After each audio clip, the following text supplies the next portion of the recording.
Hey, sorry it's been a couple days since I filmed. I've been, kind of dying inside, emotionally. Oh, shit. But that's irrelevant, because I've also been trying to think of a good topic to do next. And my video on French elections actually got a nice number of views for a small channel. And, led one guy, you can go find his comments, to kind of start yelling at me. And somehow claiming Le Pen, who shares views very similar to that of the Nazi Party, is somehow the anti-Nazi force in this election, which makes no sense. And if you follow the French election at all, you see that the elections did end, at least the first round of voting, and now Emmanuel Macron and Marine Le Pen are going to the second round, where Macron is expected to win with something like 61% of the vote, a pretty sizable majority, so that's something. But that's not what this video is going to be about. This is going to be about Brexit. I've actually wanted to do a video on Brexit for a while, even before I started doing these videos. And Brexit was something that got me pretty heated up, because it really ties into a video I did about Scottish independence as well, where you saw Scotland and Northern Ireland vote overwhelmingly to stay in the European Union. But England decided no. And England, with this large population, kind of gets to boss around the rest of the country. That's kind of shitty, if you ask me. But that video is not going to be too much about this. It's more about Brexit itself. And for those who aren't informed on Brexit, it was a British plan to leave the European Union. And the Leave side kind of perpetrated a lot of falsehoods, a lot of lies, about how much money was going off to the European Union, talking about how the European Union really was somehow like this tyrannical force over England, which didn't make any sense, because England actually has a lot of privileges, especially considering a lot of lesser powerful EU countries who joined later on and weren't given as many powers as England was. And so a lot of it gets me pretty pissed off, because Boris Johnson, the former mayor of London, he's now the foreign secretary now. Nigel Farage, former UKIP leader, now kind of a nobody, except he still pops up to yell at immigrants, essentially. And they just put out these lies. Lied over and over and over and over again. And they just deceived, willingly and maliciously deceived many people. And it led to some serious problems. Now England's going through this shit where they're going to get fucked once Brexit is finalized. Because they're going to lose access to the common market. They're going to have to negotiate all these new trade deals. They're going to lose a lot of privileges they had. And it's really screwing over a lot of people. And it's really gave rise to this wave of right-wing xenophobia. They feel like they've been justified now. Because now they have... soon after the Brexit vote, there was a massive spike in hate crimes. Very much against Muslims in England, which makes up a certain, not really large population, but you see these right-wingers talking about, oh, they're Islamifying England, they're going to destroy our country, blah, blah. It's fucking bullshit. Total garbage. None of it's fucking true. And also against Polish people. Poles actually make up a large number, not a majority, I believe they're the largest group of foreign workers in England.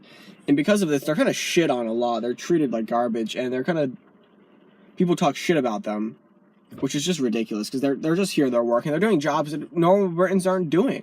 Like, that's what leads to these immigrants coming in and so-called taking your jobs. It's the same thing over in the United States. These agriculture jobs that no other American wants to fucking do.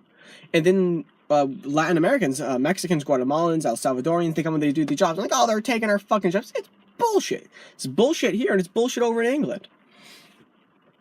Now, I'm not saying there's no legitimate problems with the European Union. I have some serious disagreements with the European Union, specifically their austerity program that they've been pushing on countries like Italy and Greece. I have serious disagreements with that. I have disagreements with austerity. I believe austerity is a failure. I don't think it's been successful, but overall, I believe the European Union to be a beneficial organization. This close economic and even to an extent political companionship between the European countries has overseen the longest period of peace in European history. It's been 70 years, over 70 years since the end of World War II, and there have been no major conflicts.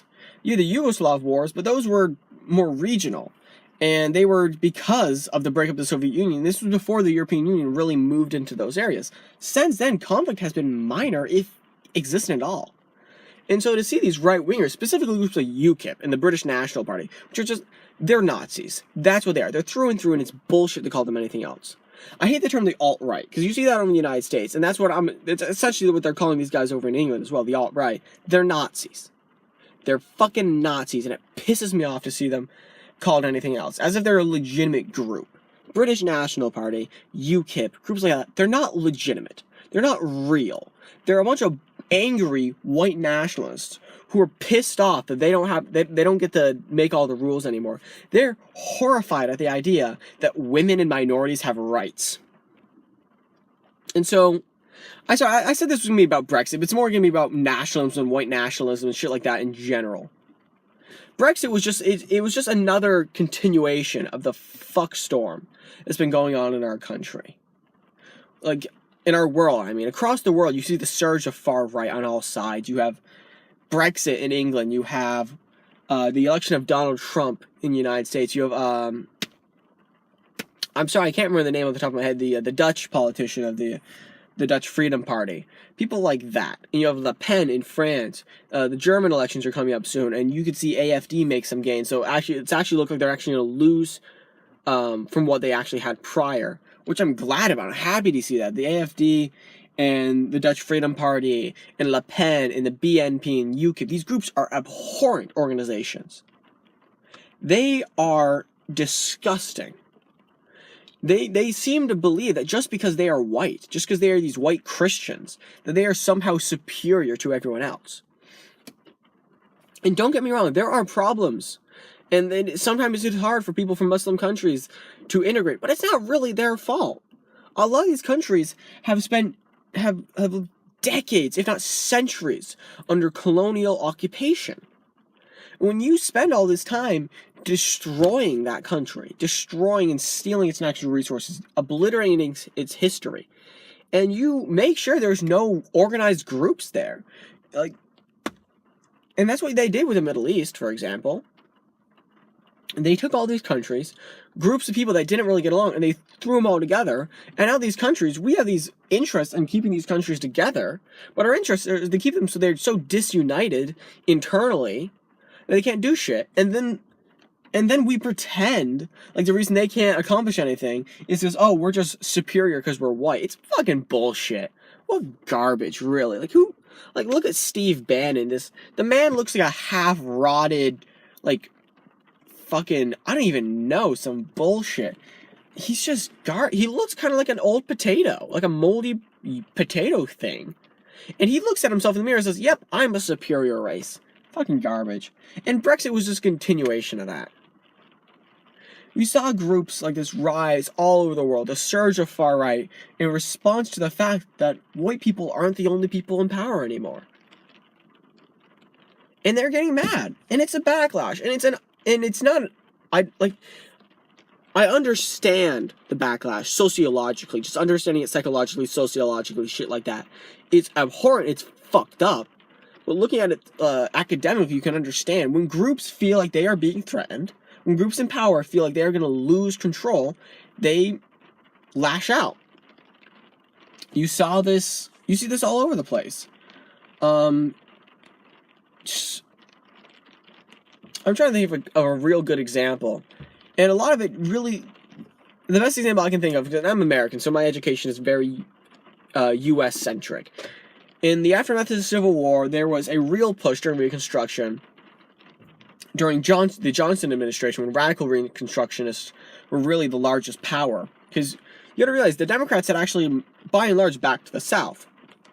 The South was a very Democratic stronghold. This was before the flip, which occurred in the 30s, 40s, 50s, 60s, in which the Democratic Party really became the party of civil rights and liberalism. Prior to that, it was the Republicans. And liberalism actually has a different meaning, but we're getting ahead of ourselves.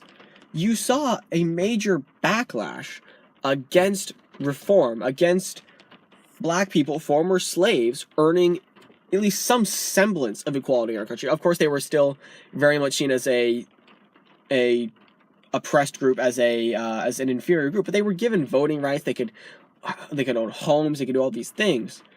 And you saw a massive backlash to that, and that was the emergence of the KKK, the Jim Crow laws that came, and the Compromise of 1876, in which people were forced to essentially just say, we'll give up on Reconstruction, because it was hard and people lost the stomach for it. And this happens every time people make progress. People lash out. People get scared. And it's unjustified fear. White people, we're still the majority in this country. We still, I think we're roughly 60%. We still control something like 95% of all government positions are white people. So to say like we're losing our country, it's not our America anymore. For fuck's sake, most white people, get a hold of yourselves. It was never your America. It was America for the rich white elite, and now the underclasses, the poor whites, the poor blacks, Hispanics, poor people, and minorities, LGBT, women, they're pissed off that we're supposed to be a country of the home of the free and the brave, liberty and justice for all. We have seen it, liberty and justice, as long as you're a white dude, a rich white dude. It pisses a lot of people off, justifiably. I'm pissed off.